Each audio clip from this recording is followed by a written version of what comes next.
ඔන්න අද මං ගෙනාවේ ලී වලින් කරන ලස්සන නිර්මාණ ටික. ඉතින් මේ වීඩියෝ එකත් ඉවරනකන් අනිවාර්යයෙන්ම බලන්න. මිස් කරගන්න නම් එපා. ගෙදර ලස්සන කරන පොඩි අයිටම් ටිකක් තමයි අද ඔයාලට ගෙනාවේ. මේ වීඩියෝ එක ඉවරනකන් බැලුවොත් ඔයාලටත් හිතේ ඔයාලගේ ගෙදරත් පුදුම ලස්සන විදියට කරගන්න පුළුවන් වෙයි කියලා. එහෙනම් මේ වීඩියෝ එක ඉවරනකන්ම ඔයාලත් බලන්න. බලන්නකො මේ ඩිසයින් එක කොහොමද කියලා. බලන්නකො මේ බිත්තියේ මුල්ලක් අල්ලගෙන මෙන්න මේ වගේ දේවල් ටිකක් කරනවා කියලා. ඒක අපි හිතන්නේ නැතුණාට හරිම ලස්සනයි. සාමාන්‍යයෙන් ගෙදරකට මේ වගේ දෙයක් හදන්න නම් ලොකු වෙලාවක් යනවා. ඒ වුණාට තමන් ඉන්න වෙලාවකට මේ වගේ දෙයක් කරනවා කියන්නේ ඇත්තම ලස්සන දෙයක් තමයි. පුංචි දේවල් තමයි ගෙදර හැඩ කරන්නේ, ලස්සන කරන්නේ. නිවි යන හිල්ල අපිට බලන් ඉන්න උනත් පුළුවන් හිතන දේවල් තමයි මෙයාලා මේ නිර්මාණය කරන්නේ. ඔයාලත් මේවා කඩෙන් ගන්න ගියොත් සාමාන්‍යයෙන් රුපියල් 5000කටත් වැඩි වියදලක් වේදම් කරන්න වෙනවා. ඉතින් මේ වගේ පුංචි දේවල් ගෙදරින් ඉඳන් නිර්මාණය කරන්නත් ඔයාටත් පුළුවන්. ඉවතලන ලෑලි වලින් මේ වගේ නිර්මාණ කරන්න පුළුවන් කියලා ඔයාලත් දැනන් හිටියට.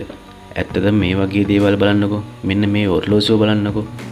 ඇත්තටම මේක මේ ලී එක කොටයක්. මේක ඩිසයින් කරලා, හිල් කරලා, විතලා ඔර්ලෝසුවක බැටරි දෙකක් දාලා ඉවරලා මෙයා ලස්සනම ඔර්ලෝසුවක් හදනවා. ඉතින් මේ වගේ දේවල් හදන එක මහා ලොකු දෙයක් නෙවෙයි. හරිම පුංචි දේවල් ටිකක් තමයි මෙයාලා මේ හදන්නේ. බලන්නකෝ මේ පිටපළු ලී එකකින් මෙයාලා මේ කොච්චර දේවල් හදනවද කියලා. ඔයාලා හිතන්නකෝ සාමාන්‍ය ලී මොලක මේ වගේ දේවල් වීසි කරලා දාන දේවල් තමයි මේ.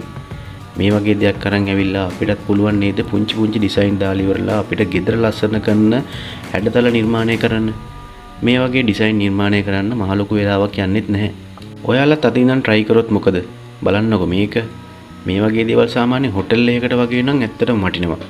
මමත් දැකලා තියෙනවා සාමාන්‍යයෙන් ලංකාවේ හොටෙල් වල මේ වගේ ඩිසයින් තියෙන ලාම්පු තියෙනවා. ඉතින් මේ වගේ කඩෙන් ගන්න ගියොත් සාමාන්‍යයෙන් රුපියල් 2000ක් 3000ක් වගේ වියදම් කරන්න වෙනවා. මේව සාමාන්‍යයෙන් මේ වගේ ලීයක් මෙහොලකට ගියන් පස්සේ සාමාන්‍යයෙන් නිකන් අරන් එන්නත් පුළුවන්. ඉතින් බලන්නකෝ මේකේ අවසාන වීඩියෝ එකේ මේකේ තියෙන ලස්සන කොහොමද කියලා ඉවරලා. වව් මේ වගේ වීඩියෝ බලන්න මාත් එක්කම රැඳිලින්න. ලයික් කරන්න, ෂෙයා කරන්න. එහෙනම් ගිහින් එන්නම් සුබ දවසක්.